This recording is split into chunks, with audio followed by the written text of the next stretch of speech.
Morning everyone, welcome back to M classes में आप सभी बच्चों को फिर से स्वागत है बेटा। तो आज मैं आपको लेक्चर नंबर 4 में वेक्टर अलजेब्रा का मैं पढ़ाने वाला हूँ। आज आपको क्वेश्चन आंसर कराने वाले हैं, ठीक है। तो आज मैं यहाँ पे एक्सरसाइज सोल्यूशन देखेंगे केसी सिन्हा का, क्योंकि लेक्चर नंबर 3 तक मैंने ये आपको बताया कि कितने टाइप्स का वेक्टर होता था और व्हाट इज द वेक्टर, है ना। पहला जो लेक्चर था हमारे, अगर आप वीडियो पे आज नए हैं तो पहला वीडियो देख लें, उसके बाद इस वीडियो को देखें, ठीक है। और नहीं तो डायरेक्ट अभी संजय मैं जो कह रहा हूं उसको आप सुने आराम से। देखिए, फर्स्ट लेक्चर में आपको ये बताया गया था कि व्हाट इज द वेक्टर, और वेक्टर में स्केलर कौन होता है, वेक्टर क्वांटिटी कौन कौन होता है, ठीक है। जैसे अगर मैं पूछूं आपसे कि टाइम, स्पीड, डेंसिटी, वॉल्यूम, बेटा ये क्या है, स्केलर है कि वेक्टर है? तो ये एक प्रकार का हमारा क्या है, स्केलर है। और ये वाला जो है वो हमारा स्केलर है ना। और अगर मैं ये कहूं कि पहला जो लेक्चर में था फोर्स, वेलोसिटी क्या है, तो ये आपका हो गया वेक्टर, ठीक है। तो मैं आपको सिर्फ रिमाइंड कर रहा हूं, ये लेक्चर नंबर 1 में बता दिया गया है काफी एग्जाम्पल के साथ, वो भी पिक्चर के साथ दिखाया गया था, ठीक है। आप जिसे एक बार देख सकते हो इस पिक्चर में कि वेक्टर में कौन कौन सी क्वांटिटी है और स्केलर में क्या क्या बातें आता है, ठीक है। तो आप इस डायग्राम के माध्यम से समझ गए होंगे। तो आज मैं आपको बताऊंगा केसी सिन्हा का एक्सरसाइज आपका 25.1, ठीक है। ये वॉल्यूम 2 है और ये क्लास 12 के लिए, ठीक है बेटा। तो आज में यहाँ पे हम लोग पढ़ाएंगे आपका एक्सरसाइज सोल्यूशन। तो देखिए, मैं इसके आधारित कुछ क्वेश्चन लेके आया हूं, है ना। पहले भी आप फर्स्ट ईयर में फिजिक्स में पढ़ा दिया गया होगा, कोई भी जो टीचर आपको पढ़ाया होगा, ठीक है। लेकिन ये सब आपको आईएससी में जो मैथ्स का, ये मैथ में नहीं पूछा जाता है, ध्यान रहे कि मैथ में पूछा नहीं जाएगा। बट अब एक्सरसाइज से है तो मैं धीरे धीरे स्टार्टअप करूंगा और आपको धीरे धीरे आगे लेके जाएंगे, क्लियर है। चलिए, तो पहला देखिए क्वेश्चन में लिखा हुआ है टाइप 1 का पहला question, classify the following measure as a scalar या वेक्टर, ठीक है। तो कहता है जो भी क्वेश्चन दिया हुआ है इसका आपको मेजर करना है कि कौन स्केलर है और कौन वेक्टर है, ओके। तो पहला चीज है इसमें, देखिए पहला क्वेश्चन क्या दिया हुआ है, 5 सेकेंड। अब आप बता सकते हैं सेकेंड किस चीज को रिप्रेजेंट करता है बेटा, आपका टाइम को रिप्रेजेंट करता है। किसको रिप्रेजेंट करता है, टाइम। और टाइम हमारा क्या होता है, स्केलर होता है। इट मीन्स ये हमारा क्या है, स्केलर क्वांटिटी है। क्या बात समझ में आ रहा है, बड़ा इजी है, कोई दिक्कत नहीं होगा आपको, है ना। नंबर 2 में आता है आपका 30 किलोमीटर पर आवर, ठीक है।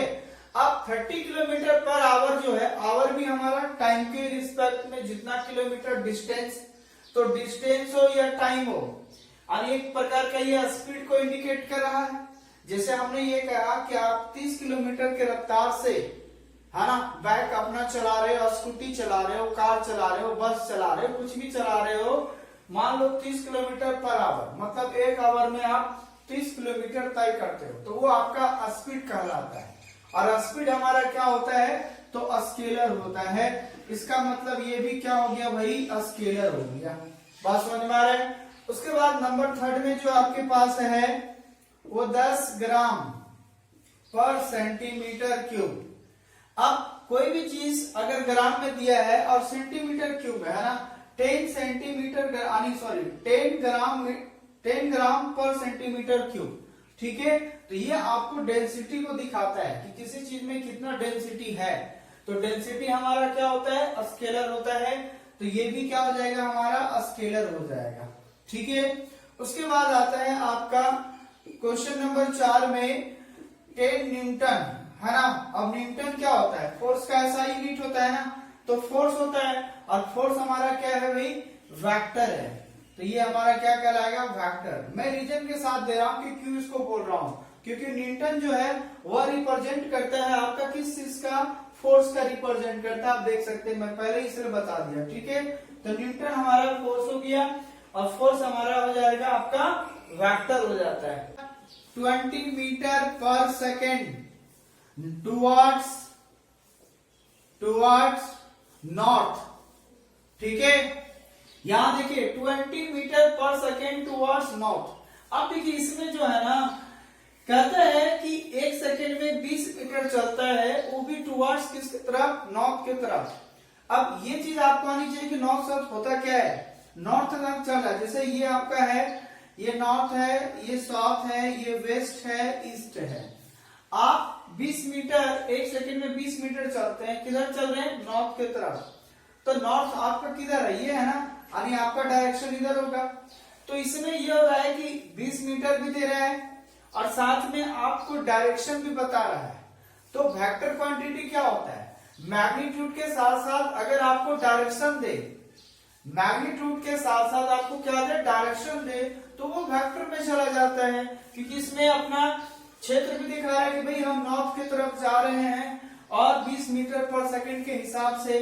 तो ये स्पीड भी इसमें है और साथ में इसका डायरेक्शन भी बता दिया, इसलिए ये जो होगा वह आपका क्या हो जाएगा, वैल्यू आपका जो है यहाँ पे 5 नंबर में वो आपका होने वाला है, क्या हो जाएगा इसका 20 मीटर पर सेकेंड, ये आपका हो जाएगा वेक्टर, क्योंकि इसमें डायरेक्शन को भी तय कर रहा है, इसलिए ये आपका हो जाएगा वेक्टर क्वांटिटी। ठीक है, तो ध्यान रहना चाहिए। और लास्ट हो गया आपका, ये देखिए क्वेश्चन नंबर 6 का अगर मैं बात करूं तो 6 आपका जो क्वेश्चन नंबर है वह 1000 सेंटीमीटर क्यूब। और यहाँ देखिए क्यूब क्या चीज को रिप्रेजेंट करता है, वॉल्यूम को। क्यूब जिसका भी लग जाएगा वो वॉल्यूम रिप्रेजेंट करेगा, और वॉल्यूम हमारा क्या होता है, एक स्केलर होता है, इसलिए कह सकते हैं कि 1000 सेंटीमीटर क्यूब जो है वह हमारा क्या है भाई, एक वॉल्यूम है। वॉल्यूम क्या रिप्रेजेंट करता है, स्केलर नंबर को रिप्रेजेंट करता है। तो ये एक हमारा क्या हो गया, स्केलर। तो ये केसीसीना का 25.1 एक्सरसाइज का ये टाइप 1 का पहला क्वेश्चन है। टाइप इसी का सेकेंड नंबर क्वेश्चन में भी इसी टाइप का कुछ क्वेश्चन दिया हुआ है, तो आई होप वो क्वेश्चन आप बना लेंगे। और अगर नहीं बनेगा तो आप जरूर कमेंट कीजिएगा कि सर इतना एक्सरसाइज का ये क्वेश्चन नहीं सॉल्व हुआ, या आप कमेंट करें कि इस टाइप का क्वेश्चन का क्या होगा। ठीक है, चलिए आप देखते हैं नेक्स्ट क्वेश्चन क्या है ना। नेक्स्ट क्वेश्चन में आपको रिप्रेजेंट ग्राफिकली, आपको टाइप 2 का तीसरा नंबर क्वेश्चन जो है उसमें 3 क्वेश्चन दिया हुआ है, उसको आपको रिप्रेजेंट करना है ग्राफिकली मेथड से। यानी आप देखेंगे कैसे हम लोग ग्राफ में इसको रिप्रेजेंट करेंगे। तो पहला दिया हुआ है a displacement of 40 metre 30 degree west of south. पहले आपको नॉर्थ साउथ वेस्ट ईस्ट नजर आनी चाहिए। तो मैं यहाँ देखो पहला एक एक करके फिगर में दर्शाता हूँ आपको। पहला क्वेश्चन का सोल्यूशन बता रहा हूँ बेटा, है ना। ये देखिए, ये आप देखिए सोल्यूशन में मैं ग्राफ से बता रहा हूँ। ये नॉर्थ होता है, साउथ है, वेस्ट है, ईस्ट है। ठीक है, ये ऊपर वाला नॉर्थ होता है, उसके नीचे साउथ होता है, इधर लेफ्ट साइड वेस्ट और राइट साइड ईस्ट। ठीक है, पहला देखिए डिस्प्लेसमेंट ऑफ 40 मीटर। अब यहाँ पे देखिए आपका 40 मीटर जो है और भी 30 डिग्री के साथ वेस्ट ऑफ साउथ में चलता है। तो वेस्ट ऑफ साउथ का मतलब होता है ये साउथ हो गया, ये वेस्ट हो गया, तो इस क्षेत्र में आएगा। ठीक है, तो यहाँ पे देखिए ये इधर आएगा और वह कितना है 40 मीटर है, और कितना डिग्री के साथ, वेस्ट के साथ, है ना। तो ये वेस्ट यानी वेस्ट ऑफ साउथ यानी साउथ के साथ बनाएगा। ठीक है, ध्यान देना है, जो आपके बाद लिखा रहेगा ना उसके साथ वह डिग्री बनाएगा। तो ये जो 30 डिग्री जो है वह किसके साथ बनाएगा, साउथ के साथ। तो ये साउथ हो जाएगा आपका 30 डिग्री। बात समझ में आ रहा है। देखिए मैं चाहता तो इधर से कर देता, लेकिन आपको क्या करना है, जब भी लिखा रहेगा ना वेस्ट ऑफ साउथ, तो जो बाद में रहेगा ना उसी के साथ आप 30 डिग्री या जो भी डिग्री रहेगा बनाना है। ठीक है, तो ये हो गया पहला का फिगर। नंबर 2 का figure, a displacement of 20 metre. ध्यान देना, ये 20 मीटर है और 20 मीटर लिखा हुआ है। 20 मीटर नॉर्थ ईस्ट। अब देखिए यहाँ डैश में लिखा हुआ है नॉर्थ ईस्ट। क्या यहाँ पे कोई डिग्री शो किया, क्या कोई शो नहीं हुआ डिग्री। ठीक है, तो जब ऐसा सिचुएशन में डिग्री शो नहीं करेगा, लेकिन एक चीज देखिए यहाँ लिखा है वेस्ट ऑफ साउथ और यहाँ लिखा है नॉर्थ ईस्ट। जब यहाँ बीच में डैश अगर हो, कोई भी दो डायरेक्शन के बीच में अगर बीच में डैश नजर आएगा तो वो समझ जाना वो 50-50 में उसको डिवाइड कर रहा है। बात समझ में आ रहा है। तो यहाँ देखो, ये तो मैं लूंगा इसको, ये हमारा नॉर्थ हो गया, ये साउथ हो गया, वेस्ट हो गया, ईस्ट हो गया, राइट। नॉर्थ ईस्ट की तरफ तो देखिए नॉर्थ ये है और ईस्ट ये है, और जब डैश रहेगा तो उसको आप 50-50 में बांटिएगा, और 50 का, और ये हमारा कितना चल रहा है 20 मीटर है, ठीक है, इतना डिस्प्लेसमेंट इसका है। और नॉर्थ ईस्ट है, अगर बीच में डैश है 50-50, इसका मतलब ये कितना बनाएगा भाई 45 डिग्री। तो बोलोगे सर ये भी तो बना सकता है, यहाँ तो कोई रीजन नहीं है कि ईस्ट के साथ बनाएगा कि नॉर्थ के साथ, यहाँ दोनों तरफ बना सकते हैं, लेकिन जब ऑफ वाला कंडीशन होगा तो ऑफ के साथ ही बनाइएगा, ठीक है। और नंबर 3 में हो जाएगा आपका ये फिगर हो गया, यहाँ पे नॉर्थ, साउथ, वेस्ट, ईस्ट, ठीक है। अब कहता है a displacement of 50 metre 60 degree south of east. अब यहाँ देखिए साउथ ऑफ ईस्ट, तो ये ईस्ट है, ये साउथ है, मान लो इधर आएगा आपका, और साथ में ये है कि ईस्ट के साथ, तो ये आपका 60 डिग्री बनाएगा, और इसका जो डिस्प्लेसमेंट है वह कितना दिया है 50 मीटर दिया हुआ है। तो ये बस आपको ग्राफ के माध्यम से इसको आपको रिप्रेजेंट करना था। क्या यहाँ तक कोई दिक्कत हुआ क्या, बोलिए ऐसे नो। तो बस बेसिकली है, हमेशा साउथ है चाहे ईस्ट है उधर लगा के एंगल बनाना है, और जब बीच में डैश रहेगा तो आप 50-50 एंगल में बांटिएगा, मतलब कोई भी क्वाड्रेंट में रखिएगा तो आपका 45 डिग्री बनाएगा, इसलिए यहाँ डिग्री का कोई जिक्र नहीं किया हुआ है, ठीक है। आई होप कि ये आपका क्लियर हो गया होगा, है ना। और आपको अगर अच्छा लग रहा है वीडियो तो ज्यादा ज्यादा शेयर करें। इस कोविड-19 के चक्कर में सब बच्चे घर में बैठे हुए हैं, तो ज्यादा शेयर कीजिएगा, तो घर बैठे आपका जितने भी फ्रेंड्स हैं सभी का ये कोर्स कंप्लीट हो जाएगा, कोई चार्ज नहीं, कोई कॉस्ट वगैरह नहीं, ठीक है। चलिए अब आगे देखते हैं है क्या। देखिए यहाँ पे नेक्स्ट क्वेश्चन आपका टाइप 3 का जो क्वेश्चन दिया हुआ है उसमें भी 5 नंबर में देखिए, टोटल इधर 5, 6, 7, 8, 9 है ना, इस टाइप से फिगर रहेगा, और फिगर से आपको ये लिखना रहेगा, ठीक है। अब देखिए मैं थोड़ा सा पहले ये रिमाइंड करता हूं कि कॉलिनियर वेक्टर क्या होता है, कोइनिशियल वेक्टर क्या होता है, और इक्वल वेक्टर क्या होता है। मैंने कल ही लास्ट लेक्चर में आपको बताया था कि टाइप, ये आप लेक्चर नंबर 2 और 3 देखिएगा तो ये दोनों आपका क्लियर हो जाएगा। और कल ही रिसेंटली मैंने कॉलिनियर और इक्वल वेक्टर टाइप 3 में अपलोड किया हो, ठीक है ना। तो देखिए कॉलिनियर क्या होता था, कॉलिनियर बताया था कि सभी एक ही लाइन पे लाई करेगा, वो सभी वेक्टर जैसे ए बी सी सब एक ही लाइन पे लाई किया, तो ये यहाँ पे ए बी सी सभी क्या होंगे कॉलिनियर हो जाएंगे, ठीक है। दूसरा ये बताया था कि अगर दो वेक्टर पैरेलल है, ठीक है, चाहे वो सेम डायरेक्शन में हो या फिर अपोजिट डायरेक्शन में हो, तो भी क्या हो जाएंगे कॉलिनियर हो जाएंगे, और साथ में पैरेलल भी होगा। और ये बताया था कि ए वेक्टर बराबर लेम्डा बी वेक्टर के बराबर हो जाए, या फिर बी वेक्टर बराबर लेम्डा ए वेक्टर के बराबर हो जाए। अगर ऐसा कहीं नजर आएगा तो भी ये हमारा क्या होगा, एक कॉलिनियर होगा। तो ये 3 बातें मैंने कॉलिनियर में समझाया था, ठीक है। उसके बाद कोइनिशियल वेक्टर में ये समझाया था कि एक जगह अगर कोई इनिशियल पॉइंट होगा, देखो कोई इनिशियल पॉइंट से जितना भी डायरेक्शन तय करेगा, जैसे मान लीजिए इधर जा रहा है, इधर जा रहा है, इधर जा रहा है, तो ये वेक्टर है, ये बी वेक्टर है, मान लो सी वेक्टर है, ये ला डी वेक्टर, तो यहाँ ए बी सी डी सब आपका कोइनिशियल हो जाएंगे। क्यों? क्योंकि सभी का इनिशियल पॉइंट एक ही है ना। लेकिन अगर मैं इसी चीज का डायरेक्शन उधर कर दूं उल्टा, ये इधर जा रहा है, तो उस समय यहाँ पे कोई इनिशियल कौन होगा, ए होगा, बी होगा, डी हो जाएगा, सी नहीं होगा, क्योंकि इसके लिए इनिशियल ये नहीं हो रहा है, इनिशियल इन तीनों वेक्टर के लिए। तो कोई इनिशियल का मतलब इनिशियल पॉइंट जहां से सभी के लिए होगा।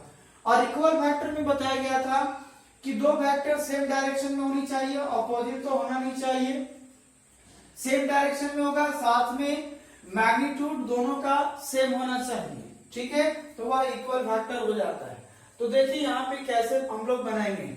जैसे पहला क्वेश्चन का सोल्यूशन देखिए आप लोग, पहला नंबर में क्या है, कॉलिनियर दिखाना है। कॉलिनियर के लिए दो पैरेलल होना चाहिए, चाहे अपोजिट में हो सेम में, और सभी एक ही लाइन पे लाई करना चाहिए।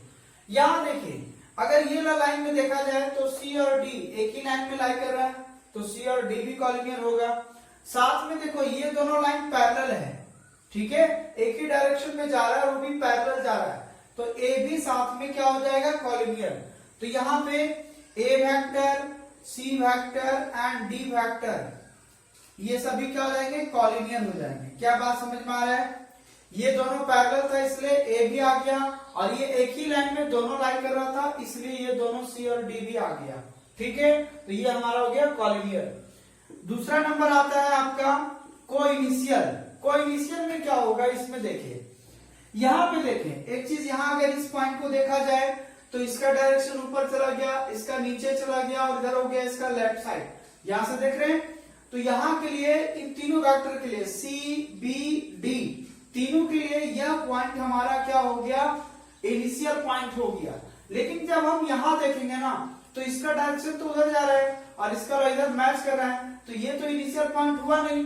इनिशियल का मतलब होता है जहां से सभी वेक्टर के लिए स्टार्ट हो, तो इस वेक्टर के लिए इधर गया, इस वेक्टर के लिए नीचे आया और इस वेक्टर के लिए इधर गया। इसका मतलब यहाँ पे कोई इनिशियल वेक्टर कौन कौन हो गया, बी हो गया, सी हो गया और क्या हो गया, डी हो गया।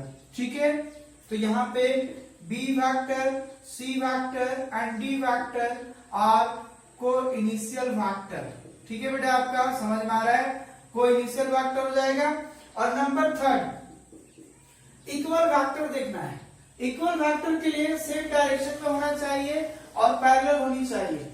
ये देखिए, ये दोनों तो पैरेलल है ना भाई, ए और सी, और साथ में इन दोनों का मैग्नीट्यूड भी जो होगा वो सेम जाएगा। ठीक है, तो यहाँ पे ए और जो सी है वो हमारा क्या हो गया, इक्वल वेक्टर, और ये किसी के साथ बराबर नहीं है क्योंकि और कोई बराबर है ही नहीं। तो यहाँ पे ए वेक्टर और सी वेक्टर जो है वह क्या हो जाएंगे, इक्वल वेक्टर हो जाएंगे। तो ये था क्वेश्चन आपका 5 नंबर में, जो आपको ये बताए कि किस टाइप से फिगर में भी इस टाइप से अगर दिया रहेगा तो आपको बनाना आना चाहिए कि कौन हमारा इनिशियल है और कौन हमारा कोइनिशियल है, कौन कॉलिनियर है, कौन इक्वल है, कौन नॉन कॉलिनियर है। इन सभी बातों को मैंने पहले भी चर्चा किया है। ठीक है, आप पहला का लेक्चर जितने भी हैं 2, 3, 4 वो सभी देखें, तभी आप यहाँ पे देखेंगे तो और बहुत तरीके से यानी बेहतर तरीके से आपको समझ में आने लगेगा। ठीक है, अब देखिए अगर मैं थोड़ा सा और एग्जांपल ले लूं, सपोज करो कि ऐसा कोई वेक्टर है।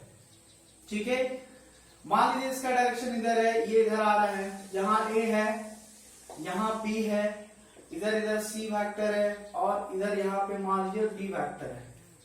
ठीक है, ऐसा कोई दे दिए। अब अगर मैं इसमें कहूं कि इसमें इक्वल वेक्टर कौन कौन होंगे, बताइए इसका इक्वल में कौन कौन आएगा। तो इक्वल में आने वाला कौन कौन होगा, देखो इसका भी इधर है, ये भी इधर है, तो ये दोनों पैरेलल जाएंगे, मतलब यहाँ पे ए एंड सी जो होंगे इक्वल वेक्टर हो जाएंगे। अगर मैं इसका कहूं कोई इनिशियल बताओ, तो देखो कोई इनिशियल अनइनिशियल पॉइंट यहाँ देखा जाए तो इसका इधर, इसका इधर, इसका इधर, तो यहाँ पे कोई इनिशियल हो गया। अब चूंकि यहाँ अगर नहीं देख सकते क्योंकि इसके लिए इधर जा रहा है, फिर इधर से ये जा रहा है, तो यहाँ पे तो इसका होगा नहीं, तो कोई इनिशियल आपका यहाँ बन जाएगा, तो यहाँ पर सी बी डी हो जाएगा कोई इनिशियल।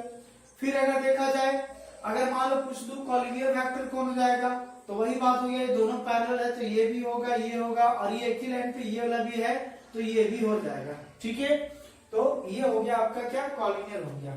तो इस टाइप से कुछ भी फिगर में अटपटा आपको पूछ सकता है। जैसे सपोज करो कि इस टाइप का कोई क्वेश्चन ले रहा हूं रेक्टेंगल आकार का। ठीक है, मान लो इसका डायरेक्शन इधर कर दिया, ये इसका इधर कर दिया और ये इसका इधर कर दिया, है ना। और यहाँ पे अगर मैं ये कहूं, चलिए मान लो इसको मैं इधर कर देता हूं। ठीक है, अब सपोज करो कि ये ए वेक्टर है, ये बी वेक्टर है, सी वेक्टर है और ये डी वेक्टर है।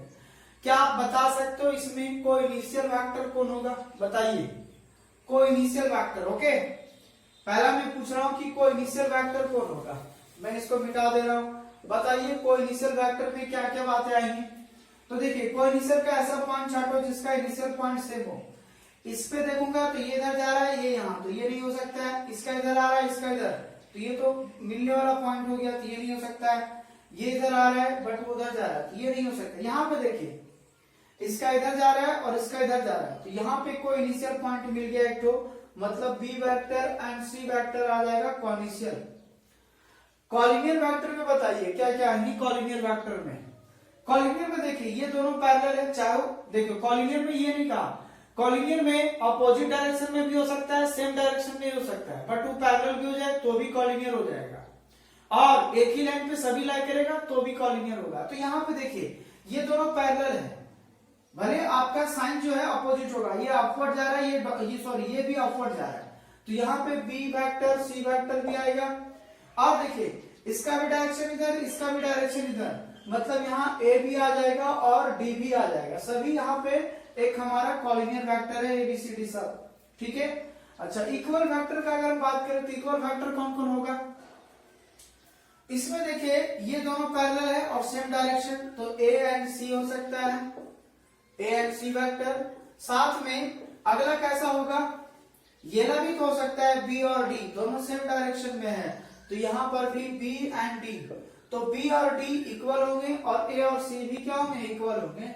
तो इस टाइप का फिगर में बहुत सारे, टोटल का मैंने हिंट करके बता दिया 6-7 है ना। तो यहाँ तक आप इसको जरूर करें, और अगर कोई क्वेश्चन नहीं बन रहा है तो आप जरूर कमेंट करें सर अगला क्वेश्चन इस टाइप का है बता दीजिए। क्लियर है, मैं आपको पूरी कोशिश करूंगा आपकी कमेंट को जवाब देने के लिए, ठीक है ना। तो चलिए अब देखते हैं लास्ट एक नेक्स्ट क्वेश्चन क्या है। लास्ट क्वेश्चन आपका टाइप 3 का 9 नंबर क्वेश्चन। सिर्फ आपको इसमें करना है आंसर द फॉलोइंग ट्रू और फॉल्स। ओके बेटा, तो ये आपको ट्रू और फॉल्स सिर्फ लगाना है कि कौन सा सही होगा। मैं इस पे आने से पहले थोड़ा सा मैं चर्चा करके बता देता हूं कि अगर कोई भी चीज मैग्नीट्यूड के अंदर है, मान लो को के ए वेक्टर है, तो इसको के में भी मैग्नीट्यूड लगेगा और ए में भी मैग्नीट्यूड लगेगा। लेकिन अगर सिंपली अगर के ए वेक्टर रहेगा, ठीक है ना, जो आपका मान लीजिए अगर यहाँ पे क्या है के ए वेक्टर, अगर कोई चीज अगर नेगेटिव है तो मॉडुलस के बाद जो अगर नेगेटिव चीज होता है तो क्या हो जाता है, पॉजिटिव हो जाता है। उसके बाद अगर मैं और भी कुछ चीजों का बात करूं, अगर जैसे कॉलिनियर वाली बात में बताया था ए वेक्टर बराबर लेम्डा बी वेक्टर होता है, तो लेम्डा कुछ भी हो सकता है, नेगेटिव पॉजिटिव कुछ भी हो सकता है, ठीक है। तो इसका टेंशन नहीं लेना होता है, लेकिन ये फिर क्या हो जाता है, कॉलिनियर हो जाता है। चलिए अब आते हैं आपका क्वेश्चन पे। यहाँ पे देखिए ए वेक्टर और -2a वेक्टर और कॉलिनियर। देखिए अब चूंकि ए वेक्टर और -2a है, तो कोई भी अगर कोई एक वेक्टर है उसके साथ अगर कोई स्केलर नंबर मल्टीप्लाई रहेगा, चाहे वो नेगेटिव हो पॉजिटिव हो, कोई भी रियल नंबर मल्टीप्लाई में रहेगा, तो वो दोनों वेक्टर हमेशा क्या होंगे, कॉलिनियर होंगे, क्योंकि दोनों क्या होते हैं, इक्वल होते हैं। ए वेक्टर बराबर लेम्डा बी वेक्टर, तो यहाँ ए के जगह ए है, बी के जगह भी ए है, और साथ में लेम्डा के जगह कितना है, -2 है, ठीक है। तो ध्यान रखिए अगर दो वेक्टर है, दोनों वेक्टर में अगर किसी एक वेक्टर में कोई मल्टीप्लाई वगैरह है सेम वेक्टर में, तो वह दोनों वेक्टर आपका क्या होगा, कॉलिनियर होगा। मतलब ये क्या है भाई, ट्रू है, ठीक है, बात समझ में आ गया। आइए next question. A vector minus A vector are collinear but not equal. क्यों, देखो मान लो ए वेक्टर का डायरेक्शन इधर था, तो माइनस ए वेक्टर का डायरेक्शन किधर होगा, इधर हो जाएगा। ए और -a यहाँ पे अपोजिट डायरेक्शन को रिप्रेजेंट करता है, और जो चीज अपोजिट डायरेक्शन में होगा वह इक्वल नहीं हो सकता है। सिर्फ उसका मैग्नीट्यूड तो बराबर हो जाएगा, लेकिन फिर उसका डायरेक्शन सेम नहीं है, इसलिए वह इक्वल नहीं हो सकता। लेकिन कॉलिनियर होने के लिए कोई टेंशन नहीं है। कॉलिनियर बाबा कहता है भैया आप चाहे अपोजिट डायरेक्शन में हो चाहे सेम डायरेक्शन में हो, हम कॉलिनियर होने के लिए तैयार हैं, ठीक है। तो ये आपका भी क्या हो गया, ट्रू हो गया। बात समझ में आ रहा है। चलिए अब आते हैं नेक्स्ट। कहता है T is a scalar. T हमारा क्या है भाई, स्केलर है। A and T R collinear. A vector, क्योंकि पहले देखो पहला क्वेश्चन बोले थे कि सेम वेक्टर के साथ अगर कोई चीज मल्टीप्लाई में रहेगा तो कोई फर्क नहीं पड़ता, कॉलिनियर रहेगा, ठीक है। तो क्या ये कॉलिनियर है कि नहीं, बोलो यस, ये भी कॉलिनियर हो जाएगा, इसमें कोई डाउट वाली बात नहीं। अब आते हैं नेक्स्ट क्वेश्चन। कहता है मैग्नीट्यूड ऑफ -2a वेक्टर। तो बताए थे कोई भी चीज अगर मैग्नीट्यूड से बाहर करोगे तो हमेशा पॉजिटिव में देगा, नेगेटिव चीजों नहीं देगा। तो आप देख सकते हैं यहाँ भी -2, यहाँ पर भी दे दिया, तो ये आपका क्या हो गया, गलत। तो ये हो जाएगा आपका क्या, फॉल्स हो जाएगा, क्योंकि हमेशा पॉजिटिव देना चाहिए था, नेगेटिव नहीं देना चाहिए था। अगला है if T is a scalar then magnitude of T A vector is equal to 2 into a vector. फिर वही बात हो गया, क्योंकि टी हमारा कोई भी स्केलर नंबर है, तो टी चाहे वो नेगेटिव भी हो सकता था, पॉजिटिव भी हो सकता था, तो इसको मॉडुलस लगाना चाहिए था, लेकिन मॉडुलस नहीं लगाया तो फिर पता नहीं चला कि टी नेगेटिव था पॉजिटिव था। इसलिए ये भी क्या हो जाएगा आपका फॉल्स हो जाएगा। ठीक है, अब आता है magnitude of -3 A vector is a thrice that of A vector, यानी ए वेक्टर का 3 टाइम्स है कि नहीं है, बोला बिल्कुल है, क्योंकि मैग्नीट्यूड निकालेंगे तो ये प्लस में ही होगा, माइनस में नहीं रहेगा। तो ये ए का 3 टाइम्स ये गुना हो रहा है मैग्नीट्यूड का, तो ये आपका क्या है, ट्रू हो जाएगा, है ना। तो बस इसी टाइप से क्वेश्चन था इस एक्सरसाइज में, मैंने कर दिया आपको। If T is a scalar then mod of magnitude of ta vector is equal to, तो mod of ta and magnitude of a vector, तो ये आपका सही हो गया लास्ट का, है ना। तो इसमें 2 ठो फॉल्स था आपका 4 और 5, बाकी बात आपका सब क्या है, ट्रू है। ठीक है, तो ये था केसी सिन्हा का 25.1 का एक्सरसाइज नंबर, ठीक है, 9 नंबर क्वेश्चन टाइप 3 का। तो आई होप कि ये एक्सरसाइज आज आपका कंप्लीट हुआ। नेक्स्ट लेक्चर में आपको बताऊंगा addition of vector, subtraction of vector, multiplication of vector कैसे किया जाता है। चीजें अभी थोड़ा सा धीरे धीरे आ रहा हूँ, अभी लगता होगा पूरा फिजिक्स का जैसा थोड़ा बहुत, लेकिन मैं आपको ये चेतावनी देता हूँ कि इस टाइप का क्वेश्चन आपका थोड़ा बहुत ये ला सकता है ऑब्जेक्टिव क्वेश्चन के लिए, लेकिन ये फिजिक्स के लिए ज्यादा आपका कार्यरत होता है और मैथ में भी आ सकता है ये वाला क्वेश्चन, बाकी बात उधर जो बताए वो उस टाइप का नहीं आता है। ठीक है, तो चलिए यहाँ तक आपको आज कंप्लीट हुआ। अब नेक्स्ट वीडियो में मिलते हैं, और आप जाते जाते अगर आपको वीडियो पसंद है तो प्लीज जरूर शेयर करें और सब्सक्राइब करना ना भूलें। सब्सक्राइब करें, बेल आइकन का ऑल नोटिफिकेशंस को ऑन कर लें, ताकि जो भी मैं वीडियो दूं आपको per day up to date आपको मिलते जाए और अपना पढ़ाई अच्छे से कर सकते हैं। क्लियर बेटा?